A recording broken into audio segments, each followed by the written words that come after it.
जय हिंद दोस्तों। स्वागत है आप लोगों का आज के इस क्लास में। तो आज हम सिंधु हिस्ट्री के एक टॉपिक लिए हैं, सिंधु सभ्यता से। तो चलिए इस टॉपिक से जितना भी क्वेश्चन बन सकते हैं हमने लिए हैं, और आपके आने वाले एग्जाम के लिए भी महत्वपूर्ण होगा। इस चैप्टर से अगर कुछ पूछा जाए तो आप लोग कर भी पाइएगा और आप लोगों को रिवाइज करने में भी बहुत अच्छा होगा। तो चलिए पहले हम सभ्यता के बारे में कुछ तत्व, महत्वपूर्ण तत्व जान लेते हैं, क्या है नहीं है। तो इस सभ्यता का है, यह सभ्यता सिंधु नदी के तट पर मिली थी। यह सभ्यता सिंधु नदी के तट पर मिली थी, इसलिए इसे सिंधु सभ्यता कहते हैं। इसकी जानकारी के लिए पहली खुदाई हड़प्पा से हुई थी। इसकी जानकारी के लिए पहली खुदाई हड़प्पा से हुई थी सिंधु सभ्यता की। अतः इसे हड़प्पा सभ्यता भी कहते हैं। क्या कहते हैं? तो इसको हड़प्पा सभ्यता भी कहते हैं। तो चलिए और हम आज की क्लास को स्टार्ट करते हैं क्वेश्चन और आंसर के माध्यम से। सिंधु सभ्यता का नामकरण किसने किया था? सिंधु सभ्यता का नामकरण किसने किया था? जॉन मार्शल ने किया था सिंधु सभ्यता का नामकरण। क्वेश्चन नंबर 2 क्या कहता है? सिंधु सभ्यता की पहली खुदाई किसने करवाई थी? सिंधु सभ्यता की पहली खुदाई दयाराम साहनी ने करवाई थी। आप लोग याद रखिएगा। चलिए नेक्स्ट क्वेश्चन देखते हैं। क्वेश्चन नंबर, तो सिंधु सभ्यता का विकास कब से कब तक हुआ था? सिंधु सभ्यता का विकास 2500 ईसा पूर्व से 1750 ईसा पूर्व तक हुआ था। कब से कब तक हुआ था? 2500 ईसा पूर्व से 1750 ईसा पूर्व। सिंधु सभ्यता का विकास कब से कब तक हुआ था? आप लोग चाहते हैं तो इसको नोट्स भी कर सकते हैं, अच्छा काम आएगा। नेक्स्ट क्वेश्चन है, सिंधु घाटी सभ्यता का दूसरा महत्वपूर्ण स्थल मोहनजोदड़ो है। मोहनजोदड़ो का शाब्दिक अर्थ क्या है? पूछ रहा है, सिंधु घाटी सभ्यता का दूसरा महत्वपूर्ण स्थल मोहनजोदड़ो है। सिंधु घाटी सभ्यता का कौन सा दूसरा महत्वपूर्ण स्थल? मोहनजोदड़ो है। इस मोहनजोदड़ो को शाब्दिक अर्थ में इसे क्या कहते हैं? इसे शाब्दिक अर्थ में मृतकों का टीला कहते हैं। क्या कहते हैं? मृतकों का टीला कहते हैं। चलिए अगला क्वेश्चन देखते हैं। मोहनजोदड़ो में उत्खनन कार्य 1922 में राखालाल बनर्जी के नेतृत्व में आरंभ हुआ। यह स्थल इस समय कहाँ स्थित है? क्या कर रहा है कि मोहनजोदड़ो का उत्खनन कब हुआ था? 1922 में। कौन कर रहा था? राखालाल बनर्जी ने की थी। इसके नेतृत्व में यह खुदाई हुई थी। यह स्थल पूछ रहा है कहाँ है? यह स्थल लाड़काना जिला सिंध प्रांत के पाकिस्तान में है। कहाँ है? लाड़काना जिला सिंध प्रांत के पाकिस्तान में। आप लोग याद रखिएगा, मोहनजोदड़ो का उत्खनन कब हुआ था? 1922 में। कौन करवाया था? राखालाल बनर्जी ने। इसी के नेतृत्व में मोहनजोदड़ो की खुदाई हुई थी 1922 में। चलिए अगला क्वेश्चन देखते हैं। मोहनजोदड़ो को मृतकों का टीला कहा जाता है। सबसे पहले देखिए, मोहनजोदड़ो को मृतकों का टीला कहा जाता है। राजस्थान स्थित किस स्थल का अर्थ काले रंग की चूड़ियां है? चिड़िया लिखा गया यार, चूड़िया होगा, चूड़िया है। मोहनजोदड़ो को मृतकों का टीला कहा जाता है सबसे पहले। और मोहनजोदड़ो में राजस्थान स्थित किस स्थल का अर्थ काले रंग की चिड़िया है? कालीबंगा का। काले रंग का चिड़िया का अर्थ क्या है? कालीबंगा। चलिए अगला क्वेश्चन देखते हैं। हड़प्पा की खुदाई के समय हमें क्या क्या प्राप्त हुआ था? जब हड़प्पा की खुदाई हुई थी तो हमें क्या क्या प्राप्त हुआ था? तो चलिए क्या क्या प्राप्त हुआ था। सबसे पहले कुम्हार का चाक, अनागार, श्रमिक आवास, सात्विक चिन्ह, हाथी का कपाल, ये सब मिला हुआ था। कुम्हार का चाक, अनागार, श्रमिक आवास, सात्विक चिन्ह, हाथी का कपाल और चीज मिला हुआ था इनमें। चलिए अगला क्वेश्चन है, मोहनजोदड़ो की खुदाई के समय क्या क्या प्राप्त हुआ था? जब मोहनजोदड़ो खुदाई हुई थी तब क्या क्या प्राप्त हुआ था? मोहनजोदड़ो की खुदाई कब हुई थी? 1922 में। चलिए इसमें क्या क्या मिला था, क्या क्या प्राप्त हुआ था? पुरोहित आवास, घर में कुआं, विशाल स्नानागार, सूती वस्त्र, सबसे चौड़ी सड़क, सभागार, पशुपति शिव, और क्या है? कांसे की नर्तकी, तांबे का ढेर। देखिए क्या सब प्राप्त हुआ था मोहनजोदड़ो खुदाई के समय? पुरोहित आवास, घर में कुआं, विशाल स्नानागार, सूती वस्त्र, सबसे चौड़ी सड़क, सभागार, पशुपति शिव, कांसे की नर्तकी, तांबे का ढेर। ये आप लोग लिख लीजिए कहीं पे, बहुत काम आएगा, कहीं से पूछ देता है। मोहनजोदड़ो मुख्यतः किस प्रजाति के माने जाते हैं? इसमें पूछ रहा है कि मोहनजोदड़ो निम्न में से किस प्रजाति माने जाते हैं? मोहनजोदड़ो मुख्यतः किस प्रजाति के माने जाते हैं? भूमध्य सागरीय प्रजाति के माने जाते हैं इसको। चलिए अगला क्वेश्चन देखते हैं। सिंधु घाटी सभ्यता की खुदाई में मिले अवशेषों में तत्कालीन व्यापारिक और आर्थिक विकास के द्योतक क्या हैं? कह रहा है सिंधु घाटी सभ्यता की खुदाई में मिले अवशेष, सिंधु घाटी की सभ्यता की जो खुदाई हुआ था इसमें मिले अवशेष में तत्कालीन व्यापारिक और आर्थिक विकास के द्योतक को क्या कहते हैं? मुद्राएं कहते हैं। चलिए अगला क्वेश्चन देखते हैं। हड़प्पा काल की मुद्राओं के निर्माण में मुख्य रूप से किस द्रव्य का उपयोग किया गया था? हड़प्पा काल के मुद्राओं के निर्माण में मुख्य रूप से किस द्रव्य का उपयोग किया गया था? किस द्रव्य का किया गया था? टेराकोटा को। टेराकोटा। हड़प्पा काल में मुद्राओं के निर्माण में मुख्य रूप से किस द्रव्य का उपयोग किया गया था? टेराकोटा। चलिए अगला क्वेश्चन देखते हैं।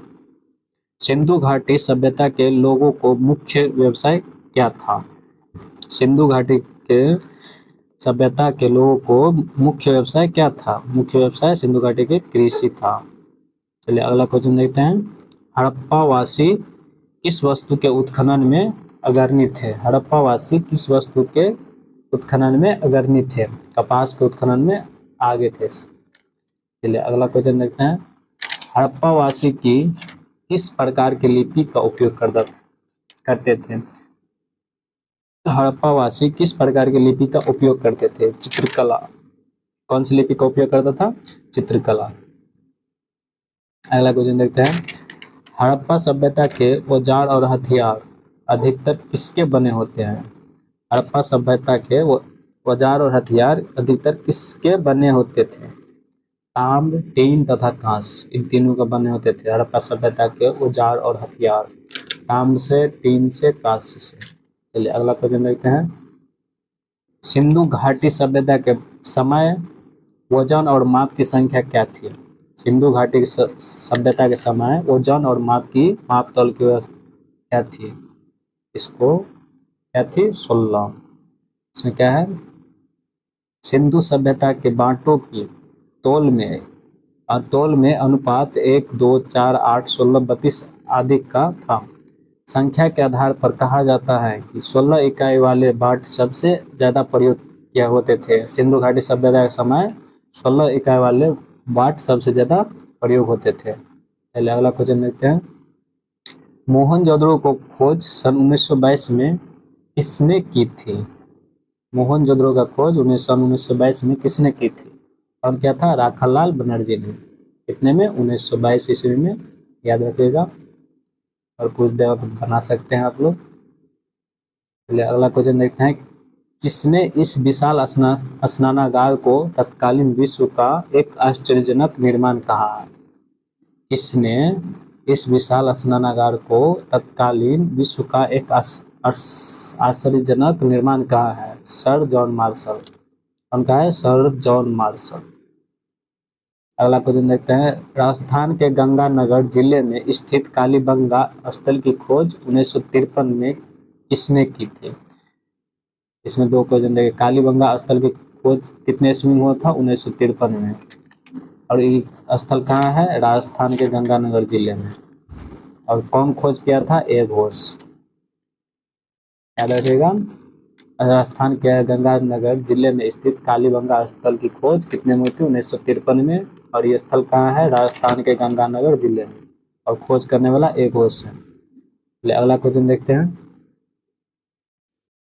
प्राक हड़प्पा युगीन जूते हुए खेत और हवन कुंडों का साक्ष्य किस स्थल से प्राप्त हुआ? प्राक हड़प्पा युगीन जहाँ जोते हुए खेत और हवन कुंडों का साक्ष्य किस स्थान से प्राप्त हुआ? इस सब का साक्ष्य किस स्थान से प्राप्त हुआ था? कालीबंगा से। कालीबंगा से जब उत्खनन हुआ तो सबका साक्ष्य प्राप्त हुआ। चलिए अगला क्वेश्चन देखते हैं। वह एकमात्र सैंधव शहर कौन सा है जहां से ईंटों के कृत्रिम गोदीवाड़ा द डॉकयार्ड का साक्ष्य मिला है? क्या कर रहा है? वह एकमात्र सैंधव शहर कौन सा है जहां ईंटों के कृत्रिम गोदीवाड़े द डॉकयार्ड का साक्ष्य कहाँ मिला है? लोथल में। याद रखिएगा, लोथल में ईंटों के कृत्रिम गोदीवाड़ा डॉकयार्ड का साक्ष्य मिला है। चलिए अगला क्वेश्चन देखते हैं। अहमदाबाद जिले सरावगोवाला ग्राम से 80 किलोमीटर दक्षिण में किस नदी के तट पर स्थित लोथल स्थल की खोज 1957 में डॉक्टर एस.आर. राव ने की थी? किस नदी के किनारे है लोथल? लोथल किस नदी के किनारे है? भगवा नदी के किनारे। अहमदाबाद से कितना दूर है? 80 किलोमीटर दक्षिण में। याद रखिए 80 किलोमीटर दक्षिण में। किस नदी के किनारे लोथल स्थित है? भगवा नदी। और इसकी खोज, लोथल की खोज किसने की थी? Doctor SR. राव ने। और कितने ईस्वी में? 1957 में। याद रखिएगा।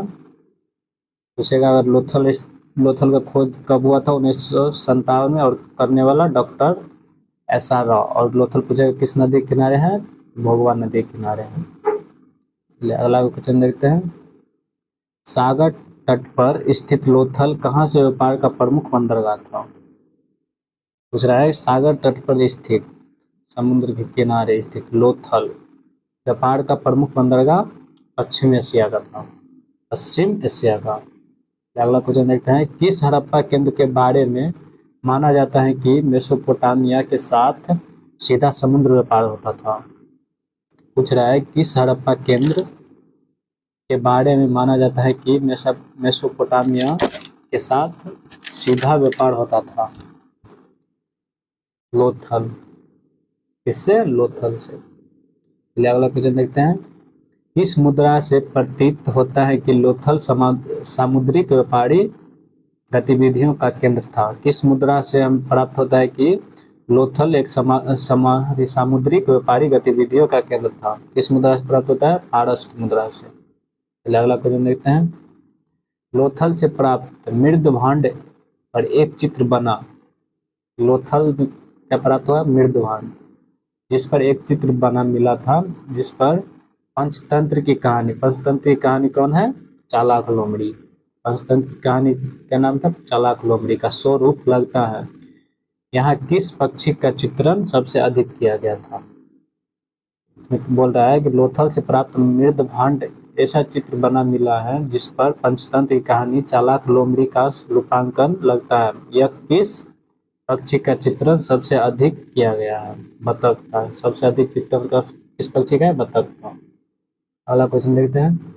किस स्थल पर दरवाजे बगल की गलियों में न खुलकर सामने सड़क पर खुलते थे? किस स्थल पर दरवाजे बगल की गलियों में न खुलकर सामने की सड़क की ओर खुलते थे? लोथल।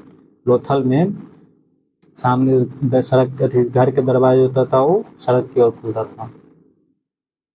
चलिए अगला क्वेश्चन देखते हैं।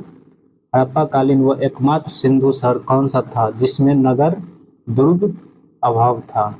हड़प्पा कालीन का वह एकमात्र सिंधु शहर कौन सा था जिसमें नगर दुर्ग का अभाव था? कौन सा था? चनहुद्रो। कौन सा शहर था? चनहुद्रो, सिंधु शहर। अगला क्वेश्चन देखते हैं। चनहुद्रो स्थल का उत्खनन, इसका चनहुद्रो स्थल का उत्खनन कब हुआ था? 1931 में। किसके नेतृत्व में हुआ था? गोपाल मजूमदार। गोपाल मजूमदार। चनहुद्रो स्थल का उत्खनन कब हुआ था? 1931 में। करने वाला गोपाल मजूमदार। चलिए अगला क्वेश्चन देखते हैं। वह एकमात्र स्थल कौन है जहां से मनके बनाने का कारखाना और वक्राकार ईंट प्राप्त हुई है? वह एकमात्र स्थल कौन है जहां पे मनके बनाने का कारखाना और वक्राकार ईंट प्राप्त हुआ है? कौन है? चनहुद्रो। पूछेगा मनके बनाने का कारखाना किससे प्राप्त हुआ है? चनहुद्रो। चलिए अगला क्वेश्चन देखते हैं। गुजरात के कच्छ जिले में स्थित एक बंदरगाह नगर सुरकोतरा की खोज वर्ष 1964 में किसने की थी? किसने की थी? जगपति जोशी। किसने की थी? सुरकोतरा की खोज जगपति जोशी। चलिए अगला क्वेश्चन देखते हैं। मेसोपोटामिया की मुद्रा कहाँ से प्राप्त हुआ है? मेसोपोटामिया की मुद्रा कहाँ से प्राप्त हुआ है? कहाँ से होता है? लोथल से। चलिए अगला क्वेश्चन देखते हैं। अंतिम स्तर पर घोड़े की अस्थियां कहाँ से प्राप्त हुआ? अंतिम स्तर पर घोड़े की अस्थियां कहाँ से प्राप्त होता? सुरकोतरा से। सुरकोतरा से। चलिए अगला क्वेश्चन देखते हैं। बलूचिस्तान के दक्षिण भाग में द्रास नदी के तट पर स्थित हड़प्पा के पश्चिमी की ओर का अंतिम हड़प्पा स्थल कौन सा है? क्या कह रहा है? बलूचिस्तान से दक्षिण भाग में कौन नदी कौन सा है? द्रास नदी। और तट पर स्थित, द्रास नदी के तट पर स्थित हड़प्पा के पश्चिम की ओर का अंतिम हड़प्पाई स्थल है सूतकागडोर। सूतकागडोर कहाँ स्थित है? द्रास नदी के तट पर। और बलूचिस्तान से दक्षिण द्रास नदी के तट पर है सूतकागडोर। तो चलिए आज के लिए बस इतना ही। आप लोग इस क्वेश्चन को रिवाइज करते रहिएगा और हम कल फिर मिलते हैं इसी के नेक्स्ट पार्ट में। जो कुछ क्वेश्चन बच चुका है उसको हम ख़त्म करेंगे, फिर नेक्स्ट चैप्टर की ओर उसका भी क्वेश्चन आंसर करते रहेंगे हिस्ट्री का। तो आप लोग जुड़े रहिएगा और हम ऐसे ही वीडियो लाते रहेंगे इससे और बेहतर करके। तो चलिए, जय हिंद। आज के लिए बस इतना है।